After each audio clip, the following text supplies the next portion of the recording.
नमस्कार सभी को। आप सभी का आपके अपने इस YouTube चैनल पर हार्दिक स्वागत है। आज हम कक्षा 12 की जो अनिवार्य हिंदी की पुस्तक वितान है उसका हम आज अध्याय नंबर 4 प्रस्तुत कर रहे हैं। ये जो है अध्याय है, ये इस वितान का अंतिम अध्याय है।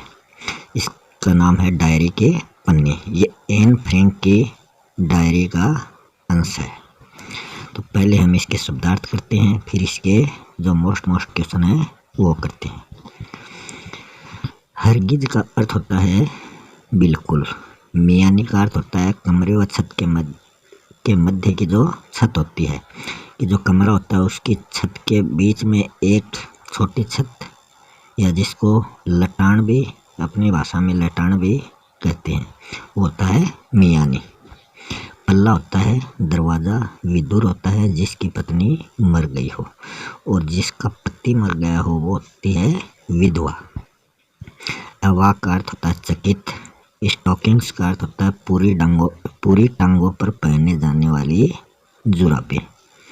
अरसा होता है एक लंबी अवधि। अवधि में अगर धी छोटा है तो वो समय का सूचक है, और अगर धी बड़ा आ जाए तो वो भाषा का सूचक है। अलम गलम मतलब अव्यवस्थित। पस्त का अर्थ होता है थकना। कुशन होता है मोटा गोल या वर्ताकार तकिया, जिसको हम मसंड भी बोलते हैं।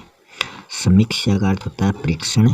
पेशेज का अर्थ होता है गलियारा। हर्ज का अर्थ होता है हानि या बाधा। तुनक मिजाज का अर्थ होता है जल्दी नाराज होने वाला। लतीफा का अर्थ होता है चुटकुला, और लिहाज का अर्थ होता है आदरपूर्वक रखा गया ध्यान। चौकन्ना का अर्थ होता है सावधान। ये नहीं कि उसके 4 कान हैं, इसका अर्थ होता है जागरूक या सावधान।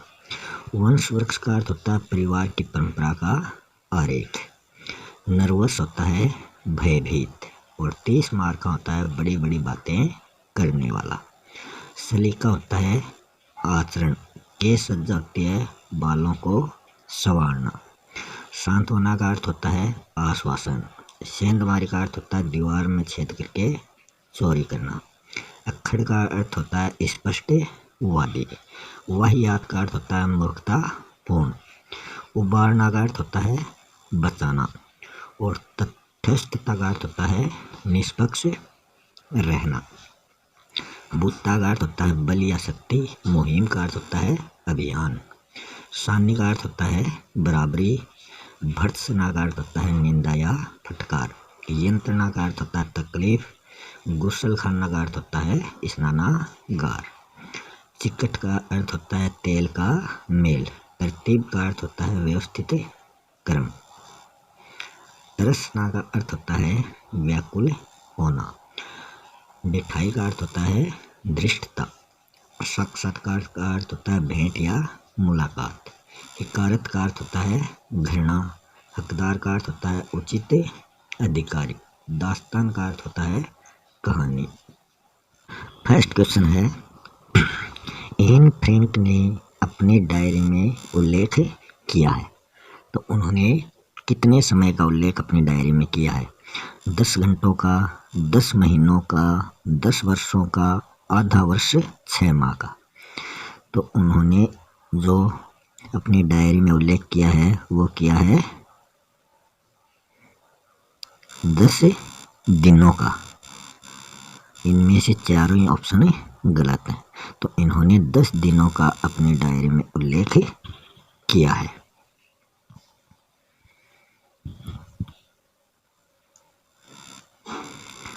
वो कौन कौन से दिन हैं ये नीचे दे रखे हैं। 8 जुलाई को किया था, उस दिन बुधवार था, 8 जुलाई 1942।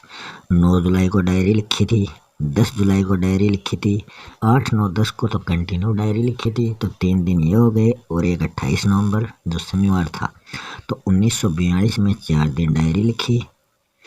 19 मार्च 1943 को शुक्रवार के दिन सिर्फ इस साल एक की डायरी लिखी, एक डायरी का पन्ना लिखा। और 23 जनवरी शुक्रवार, 28 जनवरी और 29 मार्च बुधवार और 11 अप्रैल मंगलवार और 13 जून मंगलवार 1944 को 6 दिन 1 2 3 4 5 दिन 1944 में डायरी लिखी। तो इन 10 दिनों का वर्णन उन्होंने अपनी इस डायरी में किया है। नेक्स्ट है, एन फ्रैंक के परिवार में कितने सदस्य थे? 3 4 7 8। तो 7 सदस्य तो अज्ञातवास के लिए गए थे, 8 सदस्य वहाँ अज्ञातवास में रहने वाले थे। तो उसके परिवार में कुल 4 सदस्य थे। कौन कौन थे? एक तो स्वयं एन फ्रैंक और एक उनसे 3 वर्ष बड़ी उनकी बड़ी बहन जिसका नाम था मार्गोट, और उनके पिता जिनका नाम था ओटो फ्रैंक, वह उनकी माता। नेक्स्ट है, एएसएस के बुलावे का नोटिस किसके लिए आया था? एन फ्रैंक के लिए, मार्गोट के लिए, ओटो फ्रैंक के लिए, एन की मम्मी के लिए। तो ये बुलावा आया था उनकी बड़ी बहन मार्गोट के लिए। ऑप्शन बी इसका राइट हो जाएगा। एन फ्रैंक के पापा के साथ काम करने वाला व्यक्ति इनमें से कौन नहीं था? मिस्टर वानदान, मिसेज मिएप, मिस बेप और मिस्टर गोल्ड स्मिथ। तो इसका राइट ऑप्शन है ऑप्शन डी। ये जो व्यक्ति थे ये इनके घर पर किराएदार रहते थे। ये एक 30 वर्षीय विधुर थे जो इनके किराएदार थे। मिस बेप इनके ऑफिस में टाइपिंग का काम किया करती थी। मिसेज मिएप इनके ऑफिस में काम करने वाले इसके सहकर्मी थी, और मिस्टर वानदान इसके बहुत अच्छे दोस्त व बिजनेसमैन थे। नेक्स्ट क्वेश्चन है, एन के परिवार वालों ने अज्ञातवास के लिए कौन सा दिन तय किया था? 6 जुलाई, 8 जुलाई, 10 जुलाई, 16 जुलाई। तो 8 जुलाई जो था वो तो इन्होंने डायरी में पहले दिन लिखा था एन फ्रैंक ने। 16 जुलाई वो दिन था जब वो अज्ञातवास के लिए जाने वाले थे, मगर एएसएस से बुलावा आने के कारण ये 6 जुलाई को ही घर से निकल गए थे। 10 दिन पहले ही इनको ये 5 जुलाई को वो एएसएस से बुलावा मिला था। नेक्स्ट है, एन फ्रैंक के परिवार वालों ने अज्ञातवास के लिए कौन सा स्थान चुना था? तो इन्होंने यहूदी अस्पताल चुना था, या पापा का ऑफिस चुना था, या दूसरे जिले में या अन्य देश में चले गए थे। तो इन्होंने अज्ञातवास के लिए अपने पापा का ऑफिस चुना था। वहाँ ये तल घर में रहते थे। यहूदी अस्पताल में ये अपने किसी परिचित से मिलने गए थे। नेक्स्ट है, एन फ्रैंक के पापा के ऑफिस वाले घर में सफाई का कार्य किसने किया था? एन फ्रैंक व उसके पापा ने, मार्गेट व उसकी मम्मी ने, बेप व मिएप ने, उपयुक्त सभी ने। बेप व मिएप जो थे इन्होंने इनके राशन की व्यवस्था की थी। ये दोनों इनके राशन कूपन लेकर बाजार में शॉपिंग करने गए थे। मार्गेट जो थी वो साइकिल से ऑफिस वाले घर पहुंची थी, इसलिए वो थक गई थी, और उसकी मम्मी भी थकी हुई थी। तो एन व उसके पापा ने इस सफाई का सारा काम किया था। नेक्स्ट है, एन फ्रैंक ने ऑफिस वाले घर से अपनी दूरबीन द्वारा कौन सा दृश्य देखा था? एक परिवार को डिनर करते हुए, एक परिवार को फिल्म बनाते हुए, दंत चिकित्सक द्वारा बुढ़िया को समझाते हुए।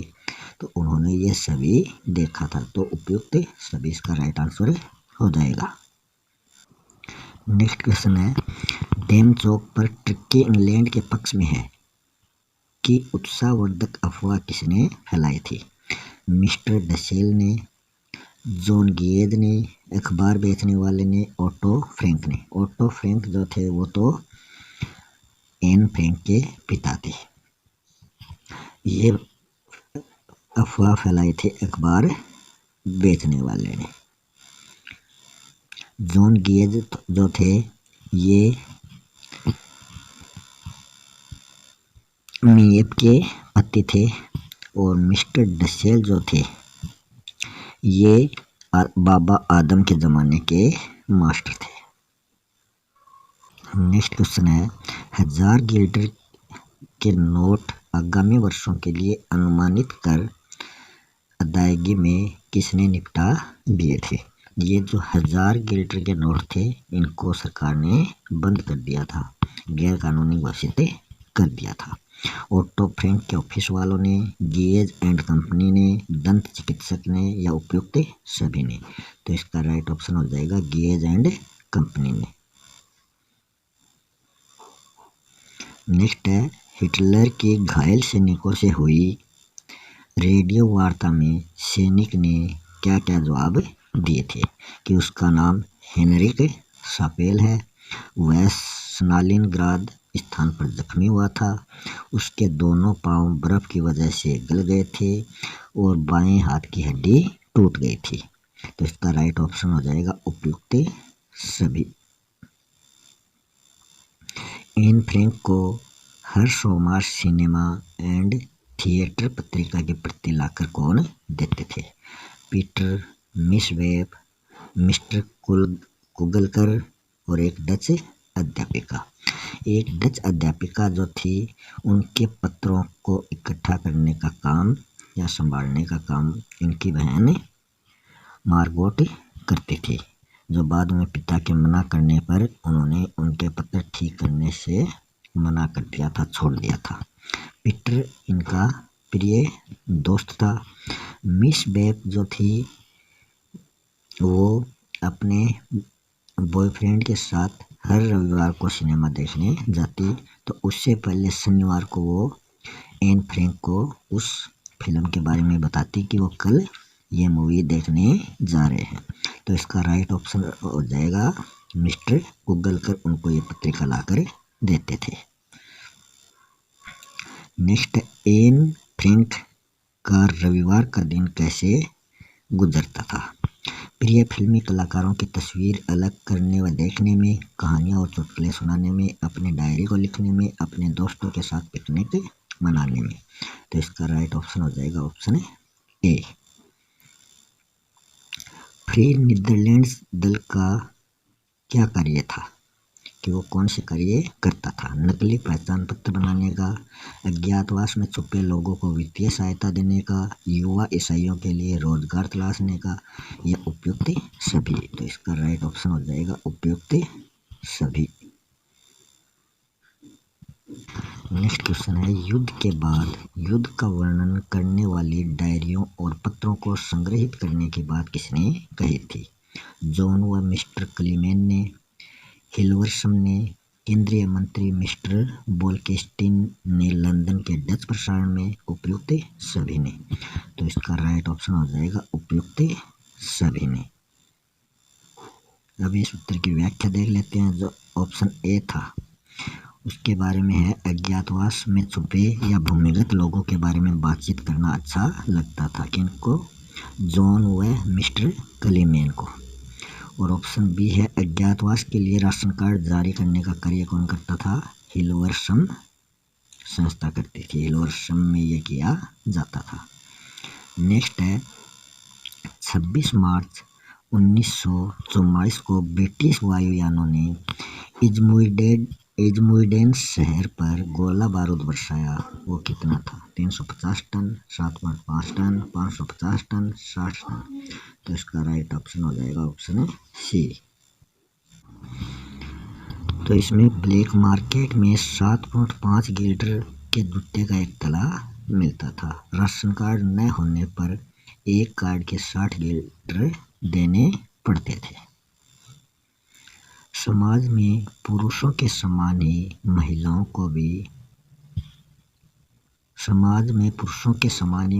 को सम्मान मिले, यह बात किसने कही थी। मिस्टर डसेल ने, श्री पॉल दे क्लोएफ ने, एन फ्रैंक ने या फिर पीटर ने। तो इसका राइट ऑप्शन हो जाएगा एन फ्रैंक ने। इस उत्तर की व्याख्या देख लेते हैं। एन व पीटर ने बिस्तर में 2 कड़े ब्रुश घुसेड़े थे। किसके? वो मिस्टर डसेल के। और ऑप्शन बी जो है श्री पॉल दे क्रूएफ ने इन्होंने मौत के खिलाफ नुस्खे पुस्तकें लिखी थी।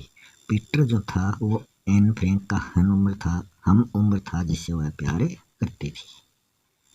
नेक्स्ट क्वेश्चन है, एन को उसके 15वें जन्मदिन पर मार्गोट ने क्या उपहार दिया था? एन का जो जन्म दिवस है वो 12 जून को आता है। वनस्पति विज्ञान की किताब, सोने का ब्रेसलेट, पियोनी फूलों का गुलदस्ता, मारिया तेरेसा की किताब। तो इसका राइट ऑप्शन हो जाएगा ऑप्शन बी। अब हम इसकी व्याख्या देख लेते हैं। इनके माता पिता ने तो इन्हें दिया था वनस्पति विज्ञान की किताब और पियोनी फूलों का गुलदस्ता इनको भेंट किया था। इनके दोस्त पीटर ने मारिया तेरेसा की किताब कुगलकर ने इनको भेंट की थी। और उन्हें क्या क्या भेंट किया? स्टिकर एल्बम वानदान परिवार ने भेंट किया था। मिठाई मेप ने भेंट की। बायोमार्ट व मीठे मटर डसेल ने भेंट किए। लिखने की कॉपियाँ मिस बेप ने भेंट की थी। नेक्स्ट है, एन फ्रैंक पर हमेशा आरोपों की बौछार कौन करते थे? Mrs Van Daan, Mr Dussel. उपयुक्त दोनों मिस्टर वानदान। तो इसमें राइट ऑप्शन हो जाएगा उपयुक्त दोनों, ए और बी।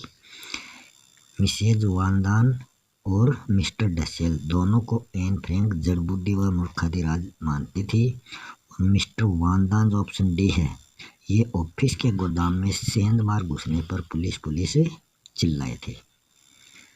20 नंबर क्वेश्चन है, फ्रांसीसी गांव जिन पर ब्रिटिश सैनिकों ने कब्जा कर लिया था और बाद में मुक्त भी कर दिया, स्मिट्स, आर्नोल्ड, आइजनहावर या उपयुक्त सभी। तो इसका राइट ऑप्शन हो जाएगा डी, उपयुक्त सभी। चर्चिल तटों पर गोलीबारी कर रहे थे। वायुयान में सवार होकर, हेलीकॉप्टर में सवार होकर, टॉरपीडो नाव पर सवार होकर या पैदल चलकर। तो इसका राइट ऑप्शन हो जाएगा ऑप्शन सी, टॉरपीडो नाव पर सवार होकर। नेक्स्ट है, प्रस्तुत पाठ में एन ने किट्टी को संबोधित कर डायरी लिखी है। यह किट्टी कौन थी? इनकी सहेली, इनकी सहपाठी, इनकी गुड़िया या इनकी बिल्ली? तो इसका राइट ऑप्शन हो जाएगा इनकी गुड़िया। एन के द्वारा लिखी गई यह डायरी उसे किस जन्मदिवस पर मिली थी? 5वें, 8वें, 10वें या 13वें? तो उनको यह डायरी 13वें जन्मदिवस पर मिली थी, 12 जून 1942 को। तब इनका 13वां जन्मदिन था। उस जन्मदिवस पर इनको डायरी और गुड़िया मिली थी जिसका इन्होंने प्यार से नाम किट्टी रखा था। तो ये इस पार्ट के सारे क्वेश्चन कंप्लीट हो चुके हैं। मिलते हैं नेक्स्ट वीडियो में नए टॉपिक के साथ। तब तक के लिए धन्यवाद।